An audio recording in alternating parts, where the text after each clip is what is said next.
Price the Lord. Hallelujah. യേശുവേ നന്ദി, യേശുവേ സ്തുതി. പ്രിയപ്പെട്ടവരെ, മംഗളവാർത്ത ധ്യാന ടീമിന്റെ വചന അഭിഷേക ധ്യാനം ഇന്ന് 12ാമത്തെ ദിവസത്തിലേക്ക് പ്രവേശിച്ചിരിക്കുകയാണ്. പ്രിയപ്പെട്ടവരെ, ഞാനിന്ന് നിങ്ങളുമായിട്ട് പങ്കുവെക്കുന്നത് ദശാംശത്തെക്കുറിച്ചാണ്. ഞാൻ ദശാംശത്തെക്കുറിച്ച് പറയാൻ തുടങ്ങിയിട്ട് വർഷം കുറേയായി. ഞാൻ പറയുക മാത്രമല്ല, ഞാനത് ദശാംശം കിട്ടുന്നതിൻ്റെ 10% മാറ്റിവെച്ച് അർഹതപ്പെട്ട വ്യക്തികൾക്ക് കൊടുക്കാനുള്ള ഒരു തീഷ്ണത എനിക്കുണ്ട്.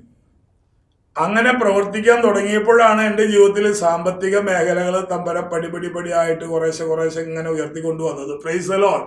ഹല്ലേലൂയ. എനിക്ക് 2 ലക്ഷം രൂപ കടബാധ്യതയുള്ള ആളായിരുന്നു. മണി ലെൻഡിങ് ബ്ലേഡ് കമ്പനി തുടങ്ങിയിട്ട് 79 ഞാൻ തുടങ്ങി. 84 അത് അവസാനിച്ചു. 5 വർഷമാണ് നടത്തിയത്.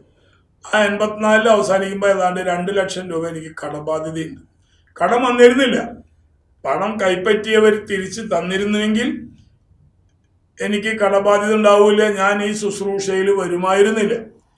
അതാണ് ഒരു കാരണം. ഞാൻ ഒന്നുമില്ലാത്തവനായി ദൈവം എന്നെ മാറ്റിയപ്പോഴാണ് എനിക്ക് ദൈവത്തെക്കുറിച്ചുള്ള ആഗ്രഹം എനിക്ക് ജനിച്ചത്.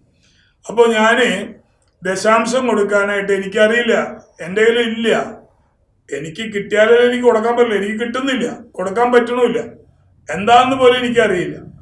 അങ്ങനെ ഞാൻ ഒരിക്കലേ പാല താബോർ ധ്യാന കേന്ദ്രത്തിൽ ഞങ്ങൾ 3 പേര് കൂടിയിട്ട് കുരിയച്ചിറയിൽ നിന്ന് ഒരു ധ്യാനം കൂടാൻ പോയി.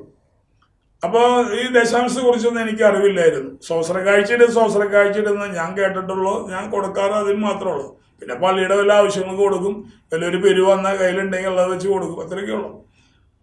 ആ ധ്യാനത്തിൽ വെച്ചിട്ട് ധ്യാനം കഴിഞ്ഞു. ഞങ്ങൾ 3 പേര് തിരിച്ച് പാലയെന്ന് മൂവാറ്റുപുഴ വരെയുള്ള ബസ് കിട്ടി.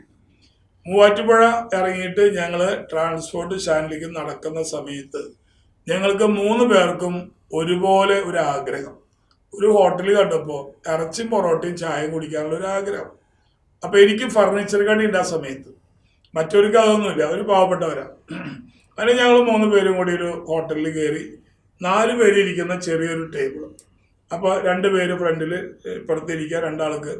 അപ്പോൾ എൻ്റെ സൈഡ് സീറ്റിൽ എൻ്റെ ഒരു സുഹൃത്തിരുന്നു, അതിൻ്റെ മുമ്പിൽ വേറൊരു സുഹൃത്തിരുന്നു. എൻ്റെ മുന്നിൽ ഒരു വർക്ക്ഷോപ്പിൽ പണിയെടുക്കുന്ന ഒരു 12 വയസ്സുകാരൻ വന്നിരുന്നു. അപ്പം ഞങ്ങൾ 4 പേരായി. സപ്ലൈ ചെയ്യുന്ന ആൾ വന്നിട്ട് ചോദിച്ചു, സാറുമാർക്ക് എന്താ വേണ്ടത്? അപ്പം ഞാൻ പറഞ്ഞു, 3 പൊറോട്ട, ഒരു പ്ലേറ്റ് ബീഫ്, ചായ, ചൂടുള്ള വെള്ളം. ആ മകനോട് ചോദിച്ചു, 12കാരനോട്, മോനെന്താ വേണ്ടത്? അപ്പം അവൻ പറഞ്ഞു, എനിക്ക് 2 പൊറോട്ടയും ഇച്ചിരി സാമ്പാറും ഒരു ഗ്ലാസ് വെള്ളം മതി എന്ന് പറഞ്ഞു. അപ്പം അവന് ഇറച്ചി വേണ്ട, ചായ വേണ്ട, കാശില്ല, അവൻ വർക്ക്ഷോപ്പിൽ പണിയെടുക്കുന്നതാണ്. അപ്പം ഞാൻ ഇവനെ തന്നെ ശ്രദ്ധിച്ചുകൊണ്ടിരിക്കുക. ഇത് വലിയൊരു സംഭവത്തിലേക്ക് തമ്പരാനെ നയിക്കുകയാണ്. ഇവനെ ഞാൻ ശ്രദ്ധിച്ചുകൊണ്ടിരിക്കുക.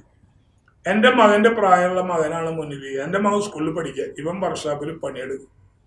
എൻ്റെ കൂടെയുള്ള 2 സുഹൃത്തുക്കൾ, അവർ 2 പേരും ധ്യാനത്തിലുണ്ടായ ക്ലാസ്സുകളും ആരാധനയും കൗൺസിലിങ്ങിനെ പറ്റി വിശദമായ ചർച്ച നടക്കുകയാണ്. ഞാൻ ഇവനെ നോക്കിയിരിക്കുക. അങ്ങനെ ഞങ്ങൾക്ക് 4 പേർക്കുള്ള ഭക്ഷണം കൊണ്ടുവന്ന് വെച്ചു. ഞാൻ നോക്കിയപ്പോൾ അവന് ഇറച്ചിയില്ല, ചായയില്ല. എനിക്കൊരു പ്ലേറ്റ് ഇറച്ചിയുണ്ട്, ഞങ്ങൾ 2 പേർക്കും ഇറച്ചിയും പ്ലേറ്റും പൊറോട്ടയൊക്കെ ഉണ്ട്.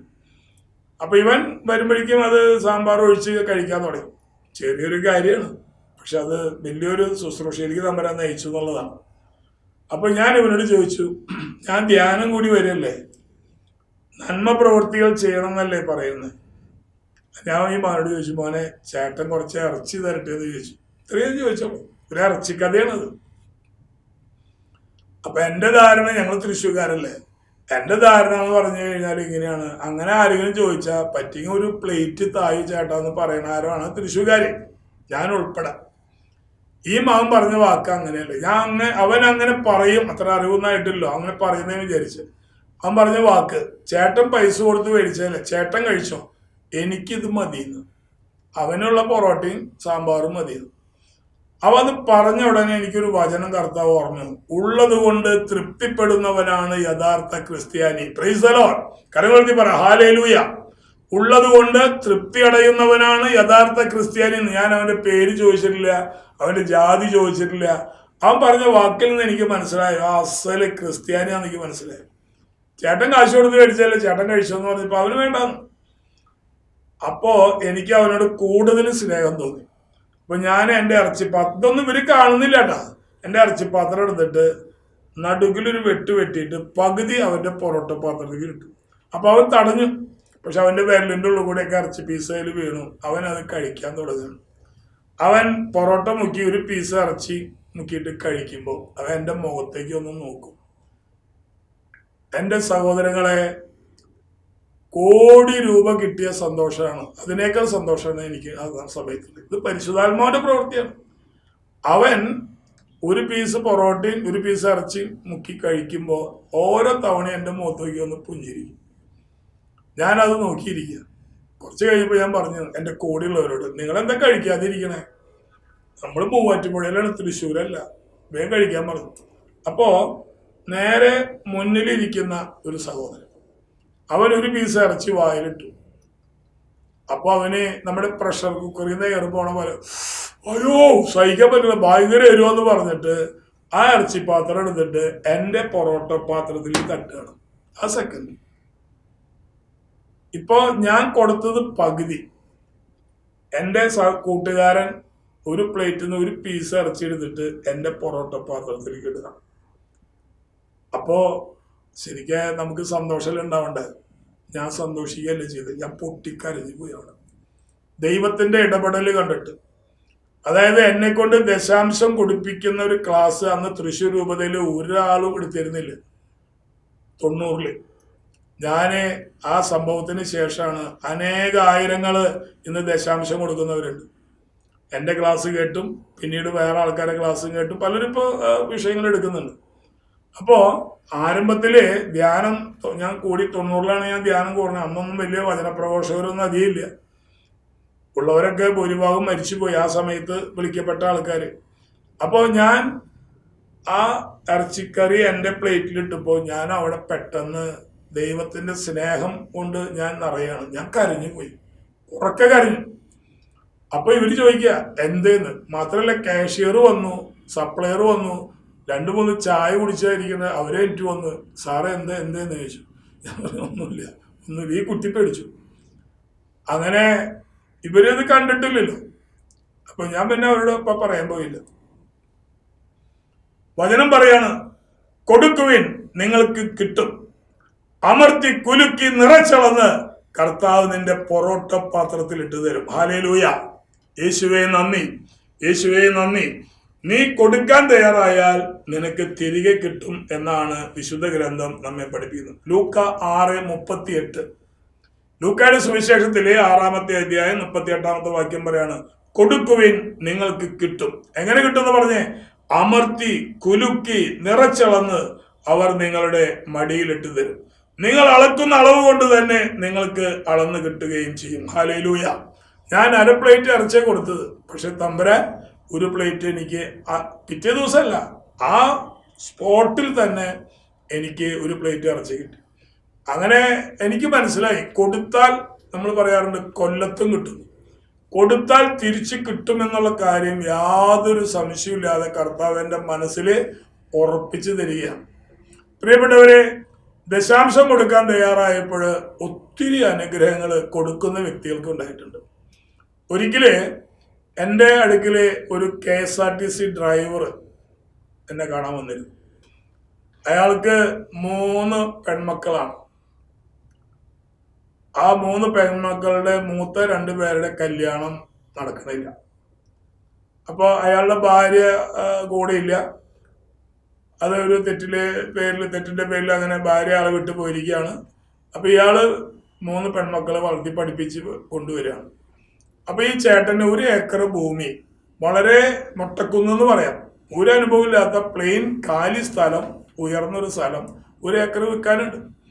അപ്പൊ ഈ സഹോദരൻ എന്നോട് പറയാണ്, ജോസ് ബ്രദറെ, ഞാൻ ബ്രദറിന്റെ ധ്യാനത്തിൽ പങ്കെടുത്തിട്ടുണ്ട്. എൻ്റെ ഇടവകയിൽ ബ്രദർ വന്നപ്പോൾ ധ്യാനം പങ്കെടുത്തിട്ടുണ്ട്. അപ്പൊ ഞാൻ അന്ന് വിചാരിച്ചാണ് ബ്രദറിനൊന്ന് കണ്ട് സംസാരിക്കുന്നത്. അങ്ങനെ ഇയാള് എൻ്റെ അടുത്ത് വന്നാണ്. അപ്പൊ എന്നോട് പറയാ, എൻ്റെ 1 ഏക്കർ ഭൂമി വിൽക്കാനുണ്ട്, അതൊന്ന് വിറ്റ് കിട്ടണം. രണ്ടാമത്തെ കാര്യം, എൻ്റെ മൂത്ത 2 പെൺമക്കളുടെ വിവാഹം കഴിയണം. ഒന്ന് പ്രാർത്ഥിക്കണം, ഞാൻ എന്താ ചെയ്യണ്ടേ?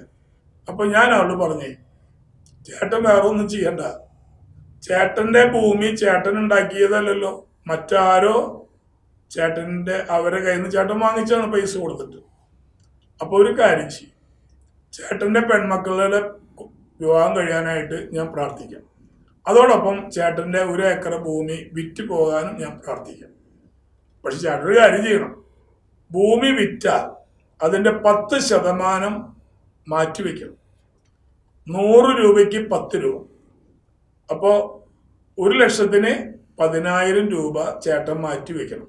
എന്നിട്ട് അത് ആർക്കാണ് കൊടുക്കേണ്ടതെന്നുള്ളത് വചനത്തിൽ പറയുന്നുണ്ട്. നിന്റെ പട്ടണത്തിൽ, നിയമാവർത്തന പുസ്തകം 14:29, നിന്റെ പട്ടണത്തിൽ താമസിക്കുന്ന നിനക്കുള്ളതുപോലെ ഓഹരിയും അവകാശവും ഇല്ലാത്ത ലേവ്യായരും പരദേശികളും അനാഥരും വിധവകളും വന്ന് അവ ഭക്ഷിച്ച് തൃപ്തിയടയട്ടെ. അപ്പോൾ നിന്റെ ദൈവമായ കർത്താവ് നിന്റെ എല്ലാ പ്രവൃത്തികളിലും നിന്നെ അനുഗ്രഹിച്ചുകൊണ്ടിരിക്കും. ഹല്ലേലൂയ. നിന്റെ മാറ്റിവെക്കുന്ന ദശാംശം അർഹതപ്പെട്ട വ്യക്തികളുടെ കാര്യങ്ങളെ പറയണേ. നിന്റെ പട്ടണത്തിൽ താമസിക്കുന്ന നിനക്കുള്ളതുപോലെ ഓഹരിയും അവകാശവും ഇല്ലാത്ത ലേവിയരും പരദേശികളും അനാഥരും വിധവകളും വന്ന് അവ ഭക്ഷിച്ച് തൃപ്തിയടയട്ടെ. അപ്പോൾ നിന്റെ ദൈവമായ കർത്താവ് നിന്റെ എല്ലാ പ്രവൃത്തികളിലും നിന്നെ അനുഗ്രഹിച്ചുകൊണ്ടിരിക്കും. ഹല്ലേലൂയ. യേശുവേ നന്ദി. അങ്ങനെ ഞാൻ ആ ചേട്ടനോട് പറഞ്ഞു, ഈ ദശാംശം കൊടുക്കേണ്ടത് പള്ളിക്ക് കൊടുക്കും. പിന്നെ ചേട്ടൻ താമസിക്കുന്ന നാട്ടിൽ പാവപ്പെട്ടവരുണ്ടാവും, വിജാതീയരോ അക്രൈസ്തവരോ ആരും ആയിക്കോട്ടെ, നമ്മുടെ ആൾക്കാർ ആരെങ്കിലും ആയിക്കോട്ടെ, സഹായം അർഹിക്കുന്ന വ്യക്തിയാണെന്ന് കണ്ടാൽ ഈ ദശാംശം മുഴുവനല്ലേ പറഞ്ഞു, അവരുടെ ആവശ്യം മനസ്സിലാക്കി നമ്മുടെ ദശാംശ സംഖ്യയിൽ നിന്ന് 500-1000 അവർക്ക് കൊടുക്കാം. അങ്ങനെ ചെയ്യാൻ പറഞ്ഞു. ആളത് സമ്മതിച്ചു. അപ്പൊ ആളുടെ മനസ്സിൽ കിട്ടിയത് ഒരു വെടിക്ക് 2 പക്ഷി എന്നുള്ളതാണ്. ഞാൻ ദശാംശം കൊടുക്കാൻ തയ്യാറായാൽ എൻ്റെ വിറ്റ് പോവാത്ത ഭൂമി വിറ്റ് പുറ്റുകയും എൻ്റെ വിവാഹം കഴിയാതെ നിൽക്കുന്ന 2 പെൺമക്കളുടെ BA-കാരാണ്, അവരുടെ വിവാഹം നടക്കുന്നതാണ് ബ്രദർ പറഞ്ഞു. ഇത് അയാൾ വിശ്വസിച്ച് അയാൾ തിരിച്ചുപോയി. അപ്പൊ ഞാനൊരു സമയം പറഞ്ഞിട്ടുണ്ട്, ഡേറ്റ് ഒന്നും പറയാൻ പറ്റില്ല. ഒരു 3 മാസമാണ് ഞാൻ അയാളോട് പറഞ്ഞത്. ഒരു 3 മാസത്തിന്റെ ഉള്ളിൽ ചേട്ടന്റെ സ്ഥലം വിൽക്കും, കല്യാണം ശരിയാവുമെന്ന് പറഞ്ഞു. അത് ഞാൻ പ്രാർത്ഥിക്കാറുണ്ട്. കാരണം ആരെങ്കിലും നിയോഗം പ്രാർത്ഥിക്കാൻ പറഞ്ഞാൽ ഞാൻ ചെയ്യാറുണ്ട്. 24 മണിക്കൂറും ഞാൻ അവൾക്ക് വേണ്ടി പ്രാർത്ഥിക്കാറില്ല. എൻ്റെ പ്രാർത്ഥനയുടെ സമയത്ത്, കുർബാനയുടെ സമയത്തൊക്കെ ആ വ്യക്തിയെ സമർപ്പിച്ച് അവരുടെ നിയോഗം സമർപ്പിച്ച് ഞാൻ പ്രാർത്ഥിക്കാറുണ്ട്.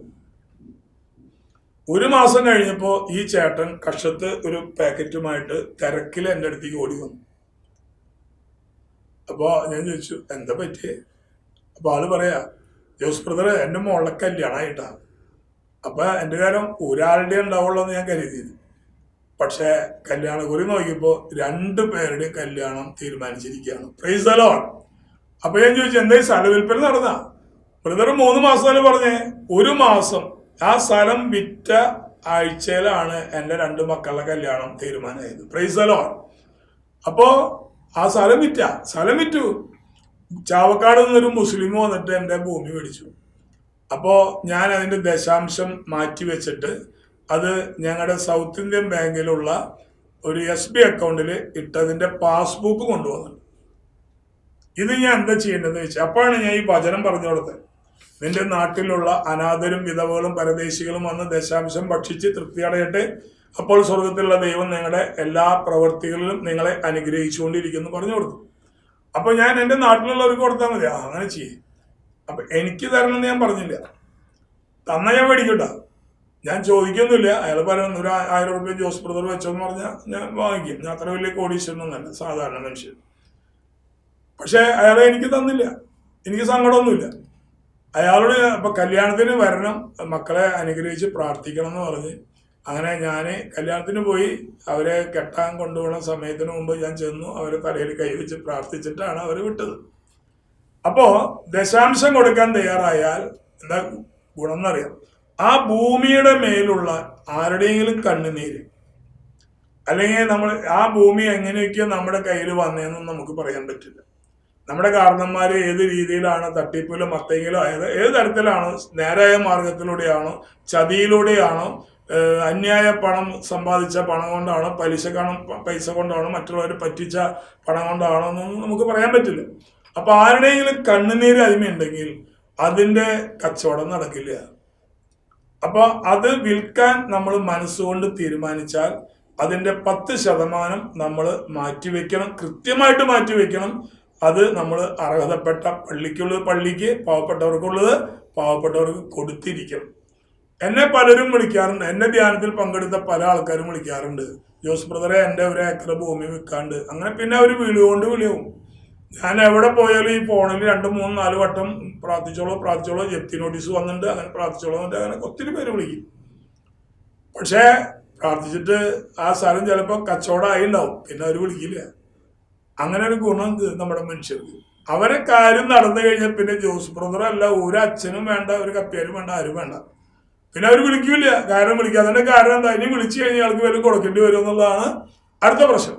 അപ്പൊ അതുകൊണ്ട് അവർ വിളി നിർത്തും. അതുവരെ ഡെയിലി 2, 3 വട്ടം രാത്രിയും പകലൊക്കെ അമ്മമാരും ചേട്ടന്മാരും വിളിച്ചുകൊണ്ടിരിക്കും ഈ ഭൂമി ഒന്ന് വിറ്റ് കിട്ടാനായിട്ട്. ഇപ്പൊ എത്ര പേരാണെന്നറിയാം ഭൂമി വിൽക്കാൻ വേണ്ടി പ്രാർത്ഥിക്കാൻ പറയണം. മൊത്തത്തിൽ ഭൂമി കച്ചവടം കുറവാണ് ഇപ്പോൾ. ആളുകളൊക്കെ ഉള്ള കാശൊക്കെ സ്വർണത്തിൽ കൊണ്ടേ ഇടാന്ന് എനിക്ക് തോന്നണം. ഭൂമി കച്ചവടം തീരെ നടക്കണില്ല. അപ്പൊ പ്രിയപ്പെട്ടവരെ, ദശാംശം കൊടുക്കാൻ തുടങ്ങിയാൽ എല്ലാ പ്രവൃത്തികളിലും അനുഗ്രഹം ഉണ്ടാകും എന്നാണ് വിശുദ്ധ ഗ്രന്ഥം നമ്മെ പഠിപ്പിക്കുന്നത്. ഇവിടെ 1 യോഹന്നാന്റെ ലേഖനത്തിലെ 3-ാമത്തെ അധ്യായം 17-ാമത്തെ വാക്യം, ലൗകിക സമ്പത്ത് ഉണ്ടായിരിക്കെ ഒരുവൻ തന്റെ സഹോദരനെ സഹായം അറിയിക്കുന്നവനായി കണ്ടിട്ടും അവനെതിരെ ഹൃദയം അടയ്ക്കുന്നുവെങ്കിൽ അവനിൽ ദൈവസ്നേഹം എങ്ങനെ കുടികൊള്ളും? വാക്കിലും സംസാരത്തിലും അല്ല നാം സ്നേഹിക്കേണ്ടത്, പ്രവൃത്തിയിലും സത്യത്തിലുമാണ്. നമുക്ക് അത്യാവശ്യം ജീവിക്കാനുള്ള സൗകര്യങ്ങളും സൗഭാഗ്യങ്ങളൊക്കെ ദൈവം തരുമ്പോൾ നമ്മൾ സഹായം അറിയിക്കുന്നവനെ കണ്ടിട്ട് കണ്ണടയ്ക്കാൻ പാടില്ല. കഥ പറയാ, ലൗകിക സമ്പത്ത് ഉണ്ടായിരിക്കെ ഒരുവൻ തന്റെ സഹോദരനെ സഹായം അറിയിക്കുന്നവനായി കണ്ടിട്ടും അവനെതിരെ ഹൃദയം അടയ്ക്കുന്നുവെങ്കിൽ അവനിൽ ദൈവത്തിന്റെ സ്നേഹം എങ്ങനെ കുടികൊള്ളും? വാക്കിലും സംസാരത്തിലും അല്ല നാം സ്നേഹിക്കേണ്ടത്, പ്രവൃത്തിയിലും സത്യത്തിലുമാണ്. എനിക്കറിയാവുന്ന ഒരു സംഭവം ഞാൻ പങ്കുവയ്ക്കും. ഒരു അമ്മച്ചി സാമാന്യം നല്ല കഴിവുള്ള ഒരു ചേച്ചിയാണ്. അവർക്ക് ഏതോ ഒരു പുറംപറമ്പ് വിൽക്കാണ്ടെന്ന് പറഞ്ഞിരുന്നു. പക്ഷെ ഇവരുടെ തൊട്ട് മതിലിന്റെ അപ്പുറത്ത് ഭർത്താവ് മരിച്ച ഒരു വിധവയായ സ്ത്രീ 3-4 മക്കളെ വളർത്തി വിഷമിച്ച് വളർത്തുകയാണ്.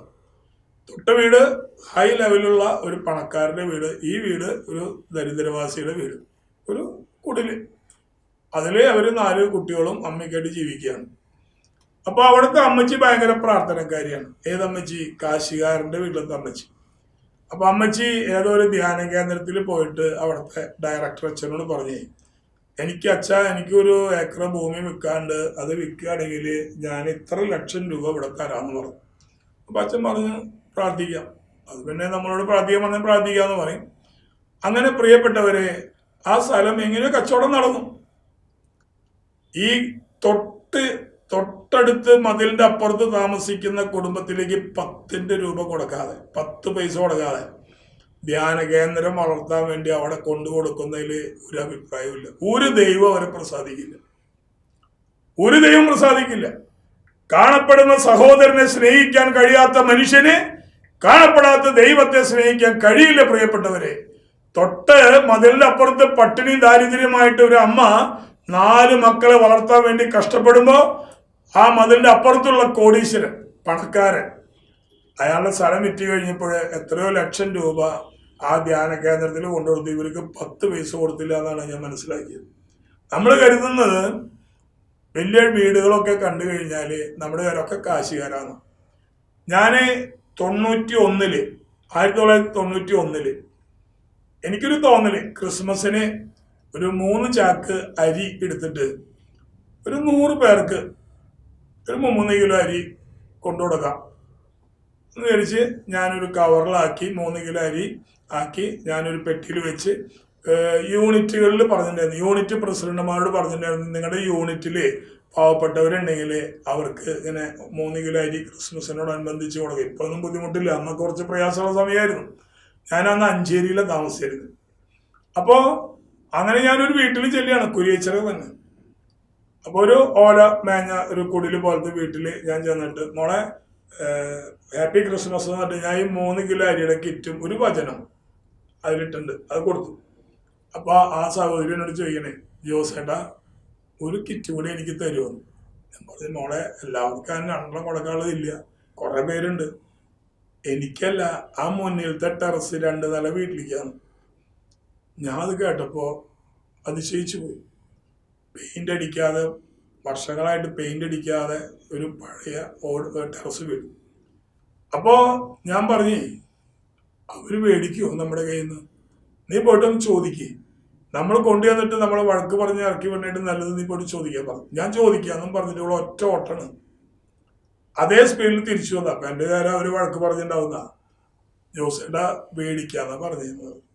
അപ്പം ഞാൻ അതിശയിച്ചിട്ട് ഒരു കിറ്റ് എടുത്തിട്ട് ഞാൻ അവരുടെ വീട്ടിലേക്ക് ചെല്ലണം. അപ്പോൾ വൈകുന്നേരം ഒരു 7 മണി ആയിട്ടുണ്ട്. അപ്പോൾ ഒരു 0 ലൈറ്റാണ് അവർ സിറ്റ് ഔട്ടിൽ ഇട്ടിരിക്കുന്നത്. ഞാൻ ചെന്നപ്പോൾ ആളെ ഞാൻ കണ്ടില്ല.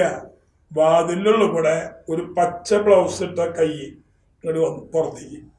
ഞാൻ ആ കയ്യമ്മ ഈ കിറ്റ് കൊളത്തിട്ടു, കൈ അകത്തേക്ക് പോയി. ആരാണ് എന്താണെന്നൊന്നും ഞാൻ കണ്ടില്ല പ്രിയപ്പെട്ടവരെ. അഭിമാനം. അപ്പൊ ഇവള് പറയണേ, 3 പെൺകുട്ടികളാണ്, പട്ടിണി എടുക്കുന്ന പാവം, ഒരാളും സഹായിക്കാനില്ല. അവരാണെങ്കിലോ അഭിമാനത്തിന്റെ പേരിൽ ആരുടെ മുമ്പിലും കൈ നീട്ടണമില്ല. എനിക്കാളെ കാണാൻ പറ്റിയില്ല. അപ്പൊ നമ്മൾ കരുതുന്നത് ഇന്നത്തെ പല വീടുകളിലും ഇതുപോലെ ദാരിദ്ര്യം അനുഭവിക്കുന്ന വീട് വരുന്നുണ്ടാവും.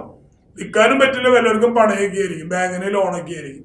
പക്ഷെ അവർക്ക് ജീവിക്കാൻ മാർഗമില്ലാത്ത കുറെ മനുഷ്യരുണ്ട്. അപ്പൊ കർത്താവ് പറയാണ്, നീ കൃത്യമായിട്ട് ദശാംശം കൊടുക്കാൻ നീ തീരുമാനിച്ചു കഴിഞ്ഞാൽ നിന്റെ ബന്ധുക്കളുടെ ഇടയിലും നിന്റെ പരിസരങ്ങളിലും നിന്റെ ഇടവകളിലൊക്കെ ദാരിദ്ര്യമുള്ളവരെ കണ്ടെത്താനും അവർക്ക് നിന്റെ ദശാംശം കൊടുക്കാനും നീ തയ്യാറായാൽ നമ്മുടെ ജീവിതം കൊണ്ട് അനേകരുടെ പട്ടിണി മാറാൻ കർത്താവ് ഇടയാക്കും. ഹല്ലേലൂയ. യേശുവേ നന്ദി, യേശുവേ നന്ദി. Price the Lord.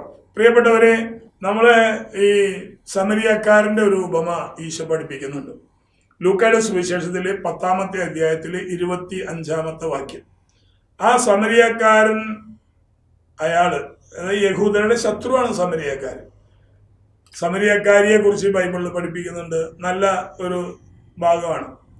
അതുപോലെ സമരിയക്കാരന്റെ ഉപമ ഈശോ പറയുന്നുണ്ട്. യഹൂദരായിരുന്ന ഒരു പുരോഹിതനും ലേവായനും ആ അപകടം പറ്റി അല്ലെങ്കിൽ മറ്റുള്ളവരുടെ ദ്രോഹം മൂലം കാനയിൽ കിടക്കണം, അടിച്ച് തുണി അടക്കം പറിച്ചുകൊണ്ട് നഗ്നനായിട്ട് കിടക്കണം. അയാളെ കണ്ടിട്ട് ആളെ മനസ്സിലാക്കിയിട്ട് അവര് പോയി, 2 കൂട്ടരും പോയി. അവര് ചിന്തിക്കുക, ഞങ്ങള് ബലി അർപ്പിക്കാൻ പോണവരാണ്, ഞങ്ങളുടെ ഉടുപ്പില് ചിലപ്പോ ചോര പെരുളം, പിന്നെ സമയത്ത് ചെന്നില്ലെങ്കിൽ ഇടവക്കാർ നമ്മളെ വഴക്കുണ്ടാക്കും. അതുകൊണ്ട് മാത്രമല്ല, അവനെ ഞാൻ സഹായിച്ചാൽ എനിക്കെന്ത് കിട്ടും എന്ന് ചിലർ ചിന്തിക്കും. അവനെ ഞാൻ സഹായിച്ചാൽ എനിക്കെന്ത് കിട്ടും. അപ്പോ പുരോഹിതൻ പോയി, പിന്നാലെ കപ്പ്യാര് പോയി. 3ാമത് അവൻ കിടക്കുന്നവന്റെ ശത്രു ആളാണ് സമരിയക്കാരൻ. അവൻ വന്നിട്ട് അവിടെ നോക്കിയപ്പോൾ, കഴുതപ്പുറത്താണ് വരുന്നത്, അവൻ വന്നിട്ട് നോക്കിയപ്പോൾ, ദൈവമേ, ഒരു മനുഷ്യനാണല്ലോ, ചോരയിൽ വാർന്ന് കിടക്കുകയാണ്, മുറിവേറ്റിട്ട്, ഉടുതുണിയില്ല. അപ്പൊ അവൻ കഴുതപ്പുറത്തുനിന്ന് ഇറങ്ങി, അവൻ ആ മനുഷ്യനെ താങ്ങിയെടുത്ത് റോട്ടിലേക്ക് ഇരുത്തി, അവന്റെ ബാണ്ടുക്കെട്ടിൽ നിന്നും എണ്ണ എടുത്ത് വീഞ്ഞെടുത്ത് അവന്റെ എണ്ണയും വീഞ്ഞ് ഉപയോഗിച്ച് ഇവന്റെ മുറിവുകൾ വെച്ച് കെട്ടി, പിന്നെ ഇവനെ സത്രത്തിൽ കൊണ്ടു ചെന്നാക്കിയെന്ന് പറഞ്ഞു.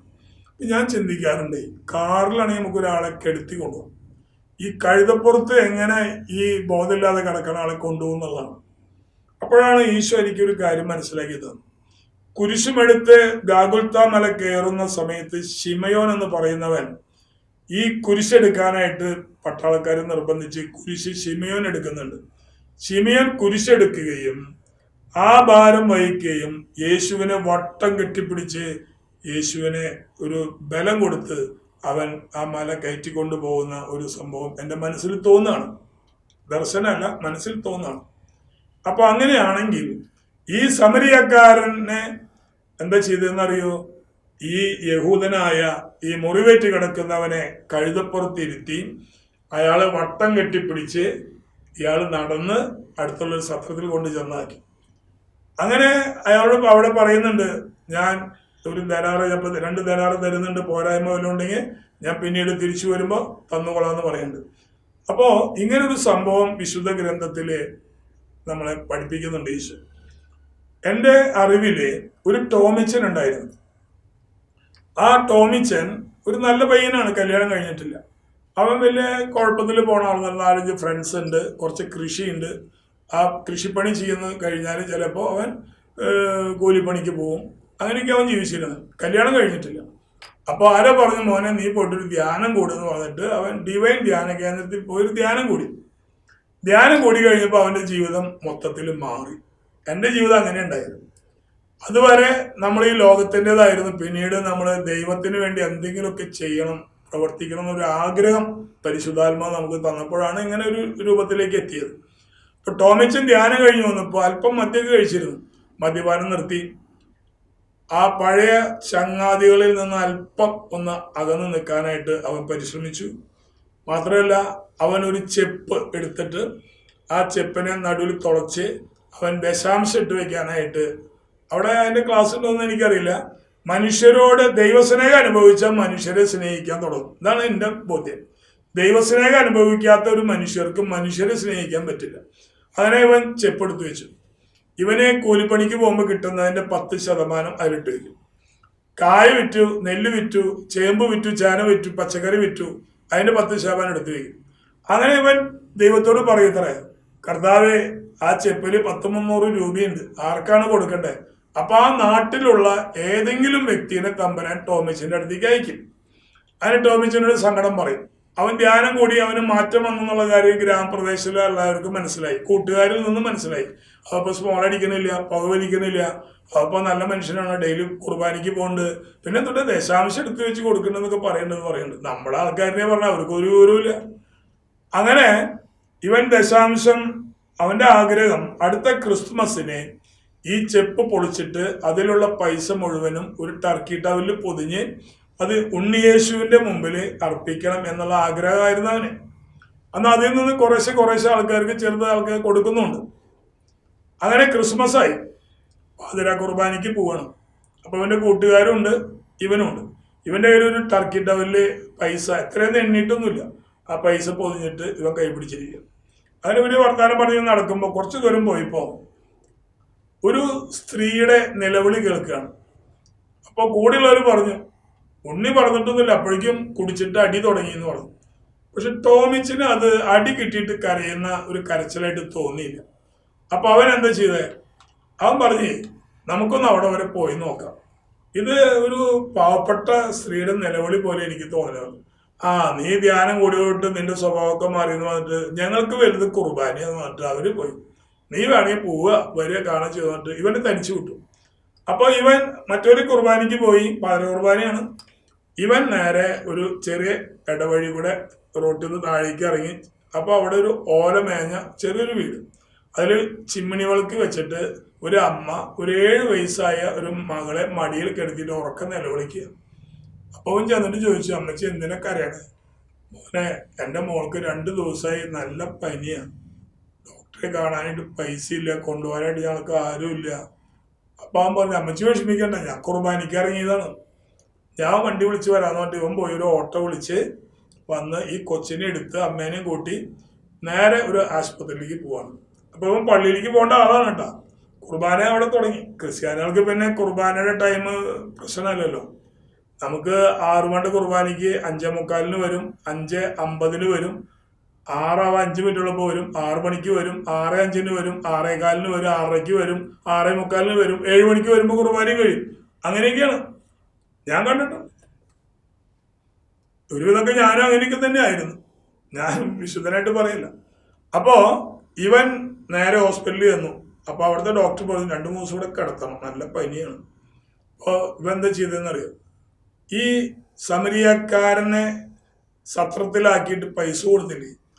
അമ്മച്ചി പറയണം, എൻ്റെ കയ്യിൽ ഒന്നുമില്ലല്ലോ മോനെ എന്ന് പറഞ്ഞപ്പോൾ, അമ്മച്ചി വിഷമിക്കണ്ട, ഈ ടർക്കി തുറന്നിട്ട് അതിൽ നിന്നൊരു കുത്ത് കാശ് എടുത്തിട്ട് ഈ അമ്മച്ചിയുടെ കൊടുക്കുകയാണ്, ഞാൻ പള്ളി പോയിട്ട് വരട്ടെ എന്ന് പറഞ്ഞിട്ട്. അമ്മച്ചിയുടെ കണ്ണീന്ന് ചുടുകണ്ണീരാണ് ഒഴുകിയത്. ദൈവദൂതനെ പോലെയാണ് ഈ ടോമിച്ചനെ ആ വീട്ടിലേക്ക് കർത്താവ് എത്തിച്ചത്. അങ്ങനെ ഇവൻ വീണ്ടും നടക്കുകയാണ്. അപ്പോഴും ആൾക്കാർ പാതിര കുർബാനയ്ക്ക് പോകണ്ടിട്ടാ. അതാണ് ക്രിസ്ത്യാനി. പാതിര കുർബാനയ്ക്ക് ആൾക്കാർ ആരംഭം തൊട്ട് അവസാനം വരെ ആൾക്കാർ പോയിക്കൊണ്ടിരിക്കും. നമ്മുടെ വാതിൽ തുറന്നു കിടക്കണ ആർക്ക് എപ്പോ വേണമെങ്കിലും വരാതെ അച്ഛന്മാർക്ക് ഒന്നും പറയാൻ പറ്റില്ല. പറഞ്ഞാൽ പിന്നെ അവർക്ക് അവിടെ ഇരിക്കാൻ അവർ സമ്മതിക്കില്ല. അപ്പൊ ആൾക്കാർക്ക് എപ്പോ വേണമെങ്കിൽ കുർബാനയുടെ പകുതിയിൽ വരാം, മുക്കാലിൽ വരാം, കഴിയുമ്പോൾ വരാം, ഒക്കെ വരാം, ഒരു കുഴപ്പമില്ല. അപ്പോ ഇവൻ വീണ്ടും നടക്കുകയാണ് സ്പീഡിൽ. അപ്പോഴാണ് പള്ളി അങ്ങാടി എത്താറായിപ്പോ ഒരു മദ്യം കഴിച്ചുള്ള ഒരു ചേട്ടൻ ഭാര്യയുടെ മുടി പിടിച്ച് വട്ടം കറക്കുകയാണ്. അരയിൽ ഒരു അരക്കുപ്പി ബ്രാൻഡി. അപ്പോ അമ്മയുടെ അരയിൽ പിടിച്ച് 2 പെൺകുട്ടികള് അമ്മയുടെ അര പിടിച്ച അപ്പം കറക്കണതിനൊപ്പം മക്കളും കറങ്ങാണ്, ആ ഭാര്യയും മക്കളും കറങ്ങാണ്. അപ്പൊ അവൻ ചോദിച്ചു, ചേട്ടൻ എന്താ ചെയ്യണേ? അപ്പോ ആ ചേട്ടൻ പറയാണ്, ഇന്ന് ക്രിസ്മസ് ആണ്, ഞാൻ കുടിക്കുന്ന ആളാന്നുള്ള എന്റെ ഭാര്യയ്ക്കും നാട്ടുകാർക്കൊക്കെ അറിയാം. ഞാൻ ടച്ചിങ്സിന് സ്വല്പം ഇറച്ചിക്കറി ചോദിച്ചാ ഇവൾക്ക് തന്നൂടെ? അവള് പറയണ, ഞാൻ ഇറച്ചി മേടിച്ചു കൊടുത്തില്ലെന്ന്. ഞാനാ മേടിച്ചു കൊടുത്ത് 2 കിലോ ഇറച്ചിന്ന്. അപ്പൊ അവള് പറയാ, 2-3 ആഴ്ച മുമ്പ് ചേട്ടൻ വാങ്ങിച്ചു തന്ന ഇറച്ചിയുടെ കാര്യമാണ് ഇപ്പൊ പറയണേ. ഇന്ന് ക്രിസ്മസിന്റെ രാത്രിയായിട്ട് അരിയില്ല, പലചരക്കും ഇല്ല, ഇറച്ചിയില്ല, മീനുമില്ല, ഒന്നുമില്ല. പക്ഷെ അരക്കുപ്പി ബ്രാൻഡി പകുതി കുടിച്ചിട്ട് അരയിൽ വെച്ചിട്ട് ചേട്ടൻ വന്നിരിക്കുന്നു. അപ്പൊ ടോമച്ചിനെ അത് കേട്ടപ്പോ സങ്കടമായി. ടോമച്ചി ടർക്കി പൊതിഞ്ഞത് അങ്ങനെ ടർക്കി ഇട്ടവരോട് കൂടി ആ ചേച്ചിയിൽ കൊടുത്തു. ചേച്ചി കുറച്ച് അരി മേടിച്ച് എന്തെങ്കിലും മീനോ എന്തെങ്കിലും മേടിച്ച് പിള്ളേർക്ക് ഒരു നല്ലൊരു ക്രിസ്മസ് ആശംസിച്ച് അവൻ നേരെ പള്ളിയിലേക്ക് പോയി. പള്ളി ചെല്ലുമ്പോൾ കുർബാന കഴിഞ്ഞ ആൾക്കാർ വരികയാണ്. അപ്പൊ ഇവന് ഭയങ്കര സങ്കടമായി.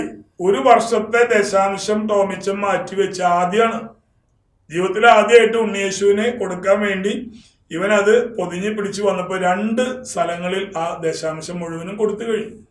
ഇനി കൈ ഒന്നുമില്ല. അങ്ങനെ ഗ്രൗണ്ടിലാണ് ക്രിസ്മസ് ക്രിബും സെറ്റും സാധനങ്ങളും ക്രിസ്മസ് കൂടൊക്കെ ഉണ്ടാക്കി വെച്ചത്. വലിയ കൂടാണ്. അവിടെ ബേസിനൊക്കെ വെച്ചിട്ടുണ്ട്, ഉണ്ണിയേശുവിനെ കെടുത്തിയിട്ടുണ്ട്. ആൾക്കാരൊക്കെ പള്ളിയിൽ നിന്ന് കുർബാന കഴിഞ്ഞ് താഴേക്ക് ഇറങ്ങി ഇവൻ ആ ഗ്രൗണ്ടിൽ മുട്ടുകുത്തി ഉണ്ണിയേശുവിന്റെ മുമ്പിൽ. എന്നിട്ട് കമന്ന് കിടന്നിട്ട് പറയാണ്, കർത്താവേ, എത്ര ആഗ്രഹിച്ചതാണ് നിന്റെ ഈ ബേസിനിൽ എൻ്റെ ദശാംശം അർപ്പിക്കാനായിട്ട്. വഴിയിൽ വെച്ച് 2 പാവപ്പെട്ടവർക്ക് ഞാനത് കൊടുത്തു. കർത്താവ്, എൻ്റെ കയ്യിൽ നിനക്ക് തരാൻ ഒന്നുമില്ല, ഇന്നത്തെ കുർബാനും പോയി എന്ന് പറഞ്ഞു. അപ്പൊ പ്രിയപ്പെട്ടവരെ, ഇവൻ കമന്ന് കിടന്ന് കണ്ണീരോടുകൂടി പറയാ ദൈവത്തോട്. അപ്പൊ ഈശോ അവന്റെ മനസ്സിൽ പറയാണ്, ടോമിച്ച, ബലിയല്ല കരുണയാണ് ഞാൻ നിന്നിൽ നിന്നും പ്രതീക്ഷിക്കുന്നത്. ഹല്ലേലൂയ. നമ്മളോട് ദൈവം പറയാണ്, ബലി അർപ്പണത്തെക്കാൾ പ്രാധാന്യം കൊടുത്തത് കർത്താവ് പറയാണ്, ബലിയല്ല കരുണയാണ് നിന്നിൽ നിന്നും ഞാൻ ആഗ്രഹിക്കുന്നത്. അവൻ ചെയ്തത് സത്യമായിട്ടും ഈശോ സ്വീകരിച്ചു എന്നാ പറയണേ. നീ ചെയ്തതാണ് ശരിയെന്ന്. അപ്പൊ പ്രിയപ്പെട്ടവരെ, ദശാംശം നമ്മൾ മാറ്റിവെക്കാനും അത് അർഹതപ്പെട്ടവന്റെ കയ്യിൽ കൊടുക്കാനും ചെയ്യാൻ തയ്യാറായാൽ ഈശോ പറയാണ്, ഈ ചെറിയവർക്ക് നീ കൊടുത്തപ്പോഴൊക്കെ എനിക്ക് തന്നെയാണ് നീ തന്നത്. നിന്റെ പേരുകൾ സ്വർഗത്തിലെ നിത്യജീവന്റെ പുസ്തകത്തിൽ ഞാൻ രേഖപ്പെടുത്തും. Price the Lord. നമുക്ക് പ്രാർത്ഥിക്കാം. നല്ലവനായ ദൈവമേ, ഈ ഭൂമിയിലെ മനുഷ്യരൊക്കെ ദരിദ്രരാണ്. ദൈവം ദാനമായി തന്നതല്ലാതെ മറ്റെന്തുണ്ട് ഞങ്ങളുടെ കയ്യിൽ? സമ്പത്തും സൗഭാഗ്യങ്ങളും ഒക്കെ, മക്കളും ഭാര്യയും വലിയ വീടും വാഹനങ്ങളും ബിസിനസ്സും ബാങ്ക് ഡെപ്പോസിറ്റുകളും ഒക്കെ ദൈവത്തിന്റെ ദാനമായിട്ട് കാണുന്നവർക്ക് അവൻ വലിയ ദരിദ്രനാണ്. കാരണം അവന് പറയാനായിട്ട് ഒന്നുമില്ല, കുറെ പാപങ്ങൾ മാത്രമേ അവന് സ്വന്തമായിട്ടുള്ളൂ. ബാക്കിയെല്ലാം ദൈവത്തിന്റെ ദാനമാണ്. ശ്വസിക്കുന്ന ശ്വാസം പോലും, വായു പോലും, കുടിക്കുന്ന ജലം, ഇട്ടിരിക്കുന്ന വസ്ത്രം എല്ലാം ദൈവത്തിന്റെ ദാനമാണെന്ന് പറഞ്ഞു. അല്ലയോ മനുഷ്യ, ദാനമായി നിനക്ക് കിട്ടി, ദാനമായി നീ കൊടുക്കണമെന്നാണ് ഈശോ പഠിപ്പിച്ചിരിക്കുന്നത്. നമ്മൾ അതൊന്നും ചെയ്യാറില്ല. പ്രിയപ്പെട്ടവരെ, നമുക്ക് ഈശോയോട് പ്രാർത്ഥിക്കാം. ദൈവമേ, ഈ വചനം ശ്രവിച്ച ഓരോ മക്കളെയും സമൃദ്ധമായിട്ട് അനുഗ്രഹിക്കണമേ. അവരുടെ വിൽക്കാൻ വെച്ചിരിക്കുന്ന ഭൂമി, വീട്, കെട്ടിടങ്ങൾ വിറ്റുപോകാൻ, അത് വിൽക്കുന്നതിലൂടെ അനേക പാവപ്പെട്ടവരുടെ നിലവിളിക്ക് ഉത്തരമായിട്ട് ദശാംശം അവരുമായി പങ്കുവെക്കാനും ഓരോ മക്കളെയും അനുഗ്രഹിക്കണമെന്ന് പ്രാർത്ഥിക്കുന്നു. വചനമാംസം ധരിച്ച പരിശുദ്ധ അമ്മേ, ഞങ്ങൾക്ക് വേണ്ടി കർത്താവിന്റെ സന്നിധിയിൽ പ്രാർത്ഥിക്കണമേ. നിത്യം പിതാവിന്റെയും പുത്രന്റെയും പരിശുദ്ധാത്മാവിന്റെയും നാമത്തിൽ ആമേൻ. ഈശോ മിശിഹായ്ക്കും സ്തുതിയായിരിക്കട്ടെ. Price the Lord.